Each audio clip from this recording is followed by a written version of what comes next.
आज की कहानी एक लड़की की है जिसने टिंडर तो डाउनलोड किया, लेकिन उसे नहीं पता था कि राइट स्वाइप उसकी जिंदगी की सबसे बड़ी गलती बन जाएगी।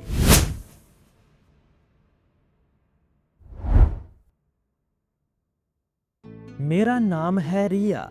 मैं 26 साल की हूँ और मैं इन 26 सालों में कभी भी कोई डेटिंग ऐप नहीं यूज की थी।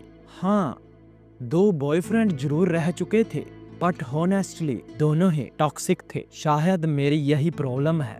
22 की उम्र में जब मेरा लास्ट ब्रेकअप हुआ, तब मैंने खुद से कहा, अब ना कोई रिलेशनशिप, ना कोई लव ड्रामा, सिर्फ करियर, पैसा और फैमिली। बट 4 साल बाद अकेलापन थोड़ा सा ज्यादा परेशान करने लगा। मैं भी चाहती थी काश कोई हो जो मेरा हो, मुझे डेट पर लेकर जाए, रात भर बातें करे और मेरा अकेलापन भी दूर कर दे।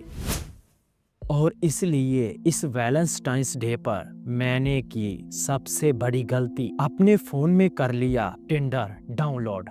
प्रोफाइल भी मेरी एक दोस्त ने बनाई थी और मैं भी बहुत ज्यादा नर्वस फील कर रही थी। लेकिन फिर थोड़ी देर के बाद मैचेस आने लगे। फिर मिलता है एक लड़का जिसका नाम था विक्रम। उसकी प्रोफाइल बहुत ही ज्यादा सिंपल थी, 4 तस्वीरें। चौथी तस्वीर थी विक्रम की, वो भी शॉर्टलेस। और शायद मेरी यही बेवकूफी थी, मैंने गलती से स्वाइप राइट कर दिया, क्योंकि नया नया टिंडर मुझे चलाना नहीं आता था और इसके फीचर्स के बारे में भी इतना कुछ नहीं पता था। बस मेरी सहेली ने मुझे स्वाइप के बारे में ही बताया था, वो भी अच्छे तरीके से नहीं। विक्रम मेरे साथ ऐड हो जाता है और हम दोनों ही बातें करनी शुरू कर देते।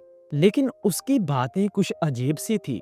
वह पहले ही दिन मुझसे पूछता, क्या तुम भगवान में विश्वास करती हो? मैं भी ऐसी बातें सुनकर एक बार तो हैरान सी हो गई कि टिंडर पर ये कैसी बातें कर रहा है। प्यार व्यार छोड़कर ये तो भगवान का नाम ले रहा है, ये कैसा लड़का है। लेकिन मैं शुरू में इग्नोर कर देती हूँ। फिर मैंने बोला, हाँ करती हूँ। तो आगे से वह बोला, गुड, आजकल की लड़कियां बस पार्टी और फ्रीडम चाहती है, भगवान को तो कोई भी नहीं मानता। पर फिर भी उसने मुझे इम्प्रेस कर लिया। हमने अगले दिन ही सुबह करीब 11 बजे मिलने का एक प्लान भी बना लिया। अगले दिन मैं कनॉट पैलेस मेट्रो से निकली और सामने ही विक्रम खड़ा हुआ था। और तभी उसके पास एक लड़की आती है।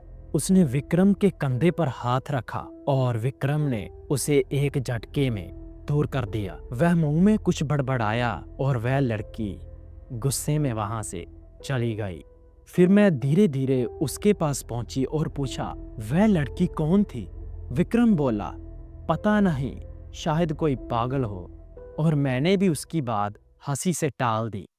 फिर हम दोनों कैफे गए, आइसक्रीम खाई, खूब इंजॉय किया, बातें की, एक दूसरे को गहराई से समझने लगे। और विक्रम मुझे बोलता है कि तुम एकदम मेरी वाइब के लिए परफेक्ट हो, शायद मेरी तलाश अब खत्म हो चुकी है और तुम मुझे बहुत पसंद हो और मैं शादी भी तुमसे करना चाहता हूँ। और मैं भी उसकी ऐसी ऐसी बातें सुनकर पूरी तरह प्यार में डूब गई थी, क्योंकि इतने सालों से मुझे किसी भी लड़के ने इतना अच्छे से ट्रीट नहीं किया था।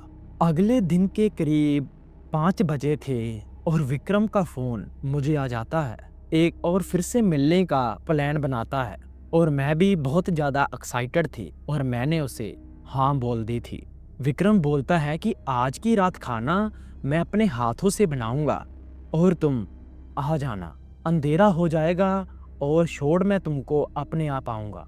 मैं घर का नाम सुनकर मना तो कर देती हूँ, पर फिर वह बोला, रिलैक्स, मेरे घर में मेरी मदर भी है। तो ऐसी बात सुनकर मैं भी थोड़ा सा अच्छा फील करने लगी और उसे हाँ कर देती हूँ। हम घर पहुंचे लेकिन अंदर कोई नहीं था। विक्रम बोला, मॉम तो बाहर गई है, तुम चाहो तो अब भी जा सकती हो। पर विक्रम की बातों में बहुत ही ज्यादा मिठास थी कि मुझे उसके ऊपर 1% भी शक नहीं हुआ। और घर के अंदर एंटर हो जाती हूँ विक्रम के साथ। और तभी विक्रम मुझे बोलता है कि तुम थोड़ी देर बेडरूम में रेस्ट करो, मैं अभी आता हूँ। जाते जाते वह मुझे बोला, बस इस कमरे से बाहर मत निकलना। और मैं भी उसकी बात मान लेती हूँ और चुपचाप बेड के ऊपर बैठ गई। 10 मिनट, 20 मिनट, आधा घंटा, करीब घंटा तक बीत गया।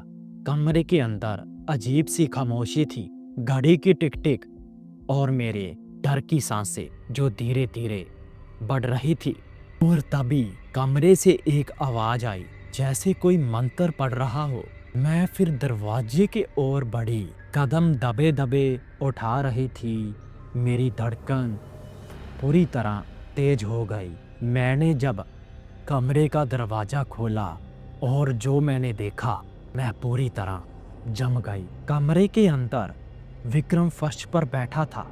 उसके चारों ओर लाल दागों का गोला बना था। दीवारों पर अजीब से सिंबल्स और उसके सामने दिए जल रहे थे। वो किसी और ही भाषा में जोर जोर से बोलने लगा।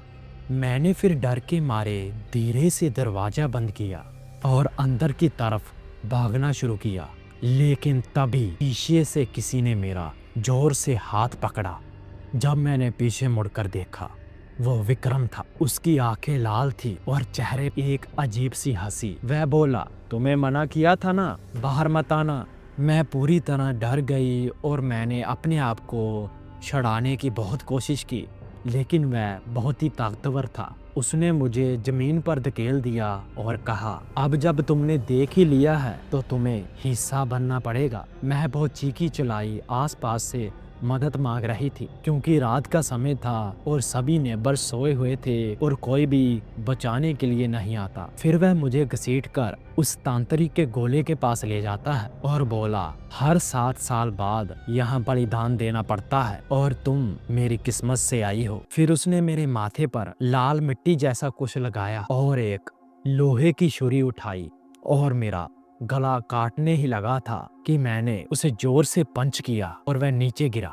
फिर मैं घर से भाग गई। रात का समय था, गली में पूरा सन्नाटा छाया हुआ था और चारों तरफ कोई नहीं दिख रहा था। मैं किसी न किसी तरह उस एरिया से बाहर निकली और सामने से मुझे एक ऑटो मिलता है और फिर मैं रिक्शा वाले भैया को हाथ लगाती हूँ और सीधा पुलिस स्टेशन पहुंच गई। सारी दुर्घटना मैंने पुलिस को बताई और आगे से भी पुलिस मेरी बातों पर विश्वास करते हैं और उसी समय उस घर की ओर पहुंच गए। और जब उन्होंने अपनी इन्वेस्टिगेशन शुरू की तो घर पूरी तरह खाली था। वहां ना ही कोई सिंबल था, ना ही विक्रम, जैसे कभी वहां कुछ हुआ ही ना हो। जिसे देखकर मेरे भी पैरों तले जमीन निकल गई कि ऐसे कैसे हो सकता है। कुछ ही देर पहले तो वह मुझे मारने लगा था, लेकिन जब हम सभी घर पर आए तो यहाँ पर कुछ नहीं मिला और पुलिस वाले भी मुझको वहम बोलकर मुझे अपनी पीजी में छोड़ाते हैं। उसके बाद मुझे विक्रम कहीं नहीं मिला, ना टिंडर पर,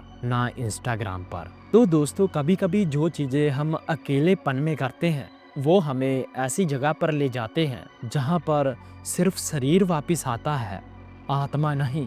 आपके भी किसी फ्रेंड के साथ ऐसा कुछ हुआ है तो कमेंट बॉक्स में कमेंट करना मत भूलना।